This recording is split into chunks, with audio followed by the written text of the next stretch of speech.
The moment before an election is always a good time to take stock of the current mandate that is about to end. What was promised, what was achieved, what is still in the making, and what happens next. Today, we're going to be doing that by entering a new dimension, the world of digital and tech. What does that mean? Well, we'll touch upon AI, data, user protection, and of course, we'll dwell upon some opportunities for organizations. Are you ready? Let's press enter. Welcome to Beyond the Ballot, a podcast powered by Pavilion. Good morning, everyone. We're back again with the third episode of the Beyond the Ballot podcast. Today, we're going to talk about one of my favorite topics, which is digital and tech within the European Union. And today we have an expert with us, Kati Kramer. Welcome. Hi, Daniela. First of all, why don't you tell us a little bit more about yourself, just to get to know you a bit? Sure. I'm Kathy. I've been working with Pavilion for about almost 6 years, since 2018. I become director of the Digital and Tech pillar in the meantime as well. And we had a big focus on AI lately because it's such a topical issue in society, but also especially at European level. And it's also very important for our clients. We can say the AI is the talk of town. Yeah, definitely. Great, thank you. So what are we going to discuss today? First of all, we're going to be looking at the current mandate and what have been the political priorities of the European institutions in these past 5 years. And then we are also going to look a little bit at the geopolitical context and how that has influenced the political trajectory of the European Union. And then we're going to look at some finalized legislation. So you mentioned the AI Act. So that's what we're going to dwell upon, I would say. And then we'll end up the podcast episode with a little game. So yes or no questions. Let's put it this way. There's some fun facts about the European bubble that might be interesting for our audience to hear about. So let's give it a go. First of all, Kati, so looking at this mandate, there have been a lot of landmark digital files that have been issued, I would say. So there's been a lot of focus on data sharing, on artificial intelligence, and they've been at the core of the European bubble lately. So let's say at the start of the mandate, the idea was to actually make sure that society could benefit from technology and that innovation would boost competitiveness.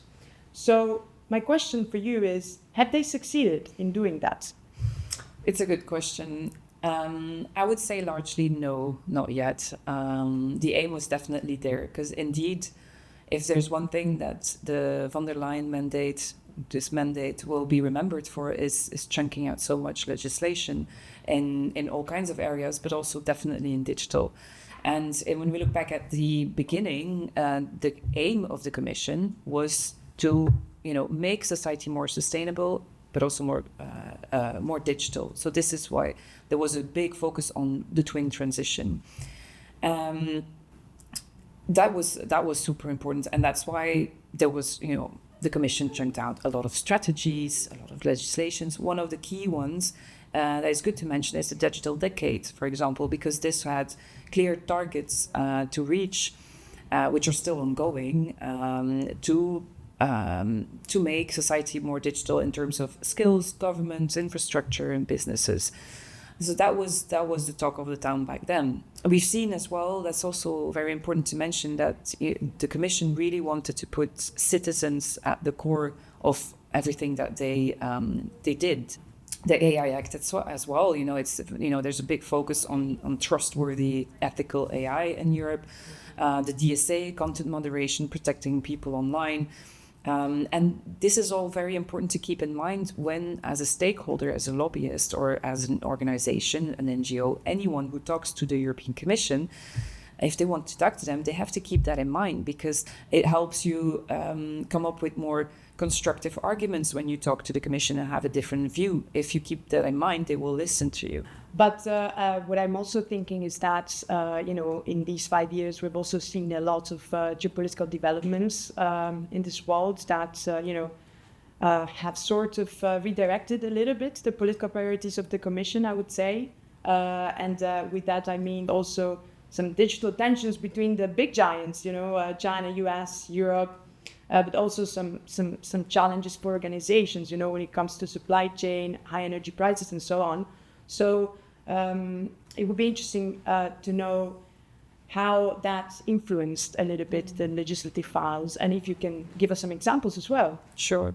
There's definitely a change in political discourse, in particular, due to one of the things that you mentioned, which is relevant for this podcast, and that's the tensions between the US, China, and the EU. Some of the audience might know Anu Bradford. She wrote a book which is called Digital Empires, which explains well actually how these big powers, economic powers, look at the digital economy. For example, the US is very much market-based approach to digital. It's innovation first. China, they look at a market-based, a state-based approach, whereas the States has a lot of control on things. And then, of course, the EU is more of a rights-based regulatory approach. Which means that they love putting out regulation because for the EU, it's regulation means offering trust to citizens and businesses. That's why they work regulation based. That's why for AI, for example, it's not the market that can do whatever it wants and the courts will solve it like in the US. No, it really wants to set the boundaries. And which some people say kills innovation, but for the European Commission, it ensures trust. And this is what gets people going on the long term, it says. So in terms of a political shift, we've seen, due to these tensions, we've seen this reflected in, a lack of trust in Chinese products like TikTok or Huawei. We've seen this in tensions between the US and the EU and, for example, data transfers. But, the US has also a lot of big tech, which are not European, which causes tensions. And not to mention the chips, the chip sector, for example. So this was all reflected in the CHIPS Act, the Critical Raw Materials Act, the DSA, the EU-US Data Privacy Framework. And a lot more. And in terms of discourse, all we talk about is, we have to achieve economic security, not be dependent on third parties, whether it be the US for what I mentioned or Taiwan for the chip sector. And so economic security, open strategic autonomy are really the biggest buzzwords in the EU bubble right now. And so this is what the Commission is focusing on. Now, for example, if we look in the future, let's say that it's very important that the EU put efforts in boosting the competitiveness, so making sure that the EU is fit for organizations and preventing them from moving, outside of its borders. So if we look at, if we want to draft the contour of the next European Commission's term, what do you think would be the key focus areas when it comes to digital and tech? There's a clear call to focus more on enforcement, on making things work. For example, the DSA, it's for some a great piece of legislation, but only also if it's enforced correctly. So you have to make sure that it works. For example, continuing on from the DSA, the next Commission will keep an eye on societal effects of digital on society. For example, a big topic would be protecting children online. That will be front and center. And in my opinion, this is already what you've been hearing for a while. And the mental well-being of people, especially children, will be key in the next mandate. So that means concretely looking at, for example, addictive designs from certain apps. Recently, we saw in the news, for example, the fact that TikTok wanted to launch, or has launched actually, a new app in 2 countries in Europe already, but with a great risk at which could be very bad for the mental health of children. So.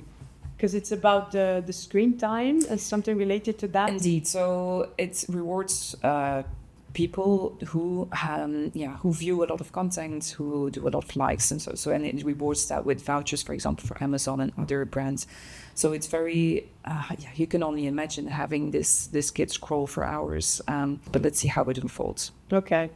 Do you also have an idea of future legislative files that would be issued or retaken into account? Yes, of course.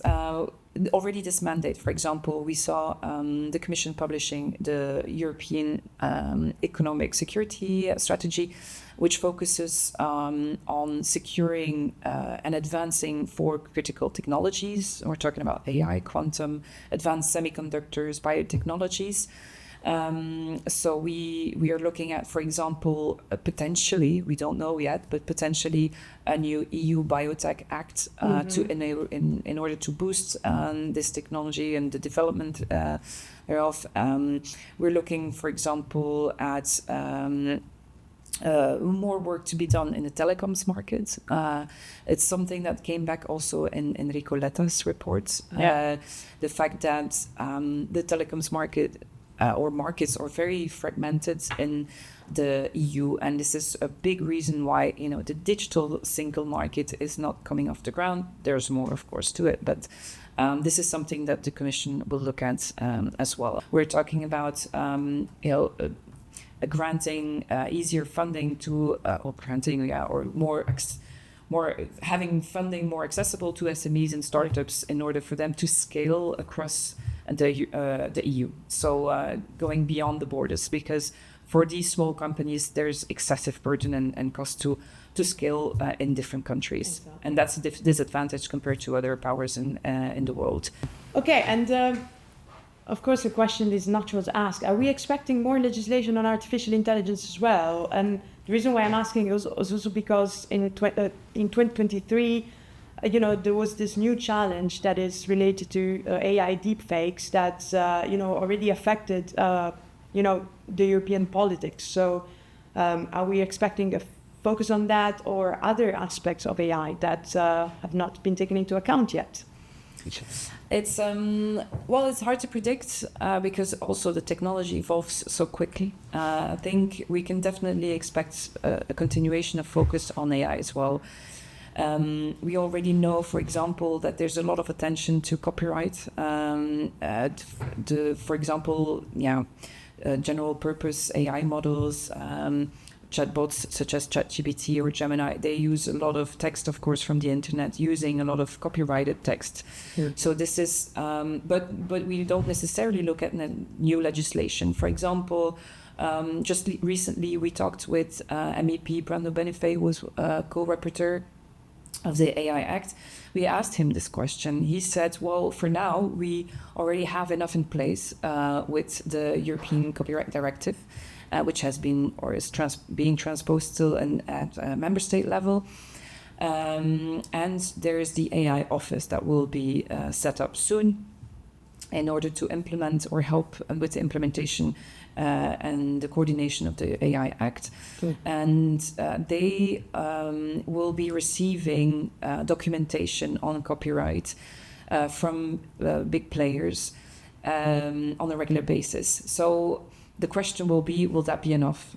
If it's enough, great. If it's not enough, then specific legislation will have to complement the European Copyright Directive in order to adapt it to the AI age.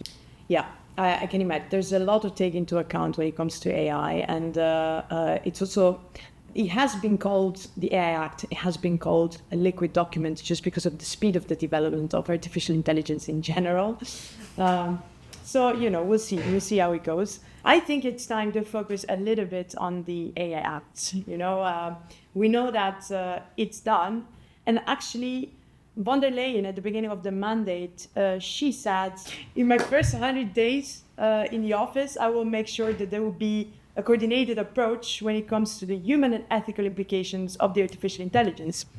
And now we have the whole AI Act that has been finalized. So it's also a flagship legislation because it's the first legislation that, gives a set of detailed rules when it comes to the development and deployment of artificial intelligence. So first question, where are we at the moment? What's going to happen in the upcoming period? Sure, yeah. So the negotiations are done. The AI Act is done, as you mentioned, but it's actually not done because there's a lot of secondary legislation to be done still.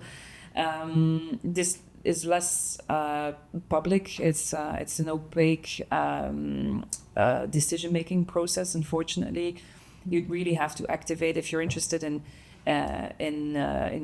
getting involved in activating your trade associations, your national governments, consultants like us, for example, as well, can help with that.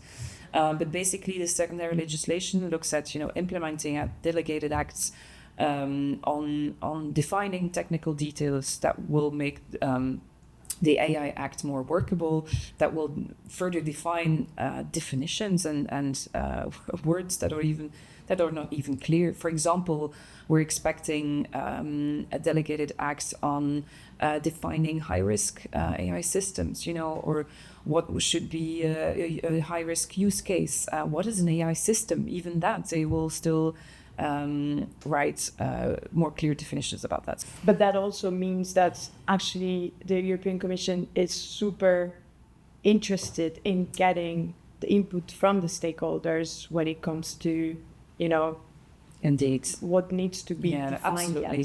Absolutely. So next to the secondary legislation, there's also a whole governance that is being set up. So there's the AI office I already mentioned, which is not only going to look at general purpose AI enforcement and rules, but it's also going to organize expert fora. There's going to be a scientific board. There's going to be an AI board. So there's a lot of things that are still in the make right now, which will give opportunities to businesses to have their voices heard. For example, already now, if the AI Act is of interest to you, but you're very uncertain about how to interpret it, what to do with it, you can, for example, be part of the AI Pact. This is a way of already starting to comply with the AI Act under supervision and with cooperation of the European Commission. So if you don't know who to contact, contact us. We'll be happy to help, of course.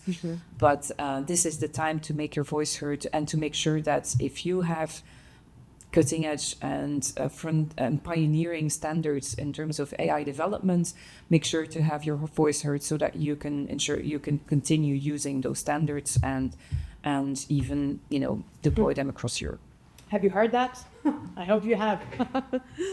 Great. As part of a series of talks you've had with experts in the field here at Publion, you also had the chance to speak with Hans Groh, who is the founding partner of Timelex, who is a law firm specialized in innovation law. And you talked a little bit about how, the Commission wants to boost competitiveness with the AI Act as well. So what are the main, let's say, innovations that the AI Act brings along? So we discussed a little bit, does it really kill innovation? What does the AI Act do to enable innovation, basically, in Europe, which was the whole point for the Commission.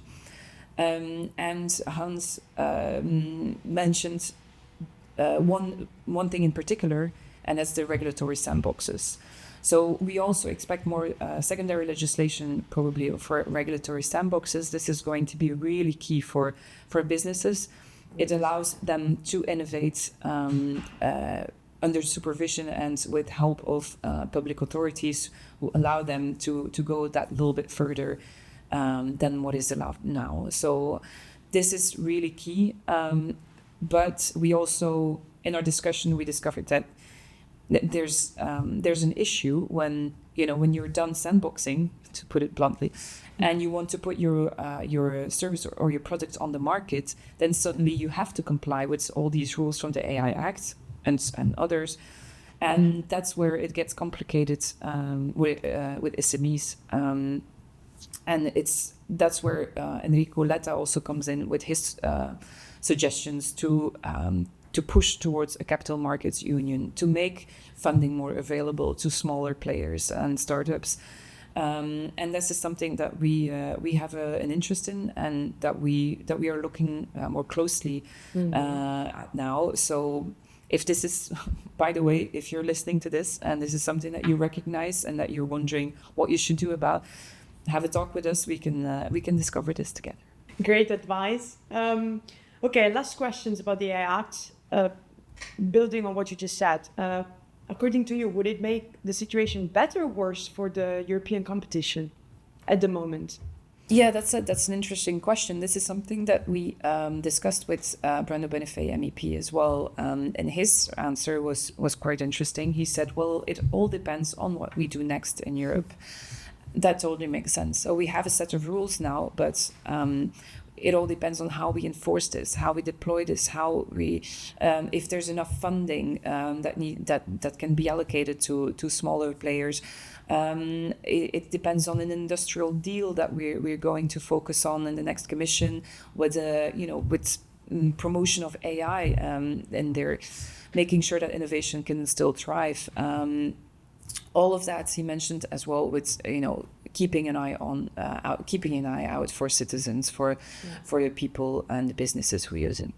In France, they were a bit skeptical about the AI Act, and back then in January and early last year, in the end of last year, it looked like France could veto the AI Act and that it wouldn't happen in this legislature. So the European Commission panicked a little bit and they decided to publish this AI innovation package. This consists of the well-functioning of an AI office, which started in February. But it's also setting up these AI factories. And those AI factories, those basically places where startups will get access to supercomputing power. Talking with startups, I feel that they are a bit skeptical in the sense that only a handful of startups will have access to this, and will not be able to scale to a lot of startups across Europe. But nonetheless, these are just citing the facts. This is a measure that the Commission is doing to boost innovation, and there's more. It wants to give more funding to Horizon Europe, to Digital Europe programs, etc. Okay, I think that we can conclude this session. I'm just going to ask you 4 questions, very quick answers, yes or no, and then we can go home happy today. Okay. I need to look at my notes because I don't know them by heart. Okay, first question. You ready? Yes. Is Lucilla Scioli, Italian DigiConnect's Director for Artificial Intelligence, going to be the head of the AI office? Yes or no? Yes, as it stands now, it looks like it's going to be her. Perfect. Next. Is MEP Axel Voss from Germany and belonging to EPP going to be re-elected? Yes, I think so. And he's going to play another big role in the next mandate. DigiConnect, will it remain or will it be split or integrated with other DGs? It will remain. Oh, that was very quick. Yeah. Okay, last questions. A bit more tricky maybe. Looking at the commissioners' portfolio, would the composition of digital commissioners change or reshuffle? Yes, it will be reshuffled, I think. Maybe just a little word about that, because I think looking at the priorities that we discussed earlier, the shift in priorities, looking at more competitiveness, more an industrial deal, and Digital&Tech not being as such an aim on itself, but a means to an end, I think there will be a reshuffle in terms of commissioners and their portfolio. Perfect. Thank you so much for your quick answers. And I think we can conclude the episode now. Okay. I think we've touched on a lot of topics, super interesting. And thank you for being here again, Kati. It was a pleasure. It was really great. Thanks, Daniela. Okay. Bye, everyone. See you in the next episode.